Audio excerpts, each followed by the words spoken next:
Delhi famous street style chole masala. எப்படி தான் வீட்டில் செஞ்சாலும் அந்த ரோட்டு கடை ஸ்டைல் வராதுன்னு சொல்லுவோம் இல்லையா, எக்ஸாக்ட் அதே டேஸ்ட்டாக தான் இருக்கும். நான் சொல்கிற மாதிரி செஞ்சு பாருங்கள் இந்த சோலே மசாலாவை. அதுக்கு பட்டாணியை ஒரு 8 மணி நேரம் ஊற வச்சு ப்ரெஷர் குக் பண்ணி எடுத்துட்டு, அதோட ஃபைனாக சாப் பண்ண ஒரு வெங்காயம், ஒரு தக்காளி, ஒரு பச்சை மிளகா, ஒரு ஸ்பூன் தனியாத்தூள், கொஞ்சோண்டு கரம் மசாலா, கொஞ்சம் ஆம்ச்சூர் பவுடர் எல்லாத்தையும் நம்ம அந்த சோலையோடு போட்டு மிக்ஸ் பண்ணிவிட்டு, இதுக்கு தேவையான உப்பு ஏற்கனவே சோலை வேக வைக்கும்போது போட்டிருப்போம்.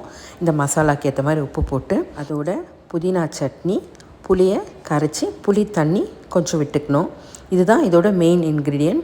உங்களுக்கு புதினா சட்னியோட ரெசிபி வேணால் டிஸ்கிரிப்ஷனில் இருக்கும், செக் பண்ணிக்கோங்க. எல்லாத்தையும் ஒரு சேர கலந்து பட்டாணியை நம்ம கொஞ்சம் லைட்டாக ஸ்மாஷ் பண்ணி எடுத்துக்கலாம்.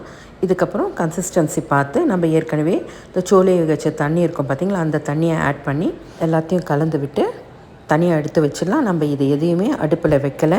அதுக்கப்புறம் ஒரு கடாயில் எண்ணெய் விட்டு ஒரு பச்சை மிளகா கட் பண்ணி அதில் போட்டு வெங்காயத்தை நீல வாக்கில் சேர்த்து நல்லா வதக்கிட்டு, ஒரு தக்காளியை போட்டு நல்லா வதக்கலாம். அதோட வெறும் மிளகாத்தூள் ஒரு 2 ஸ்பூன் போட்டுட்டு நல்லா கலரி எடுத்துடலாம்.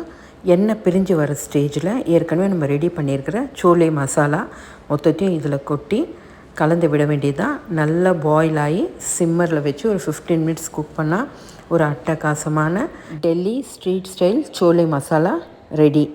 ட்ரை பண்ணி பாருங்கள், ரொம்பவே டேஸ்டியாக இருக்கும். இதுக்கு குல்ச்சாவோடு ட்ரை பண்ணிங்கன்னா ரொம்பவே நல்லாயிருக்கும். இந்த வீடியோ பிடிச்சிருந்தால் லைக் பண்ணுங்கள், ஷேர் பண்ணுங்கள், subscribe for such interesting videos.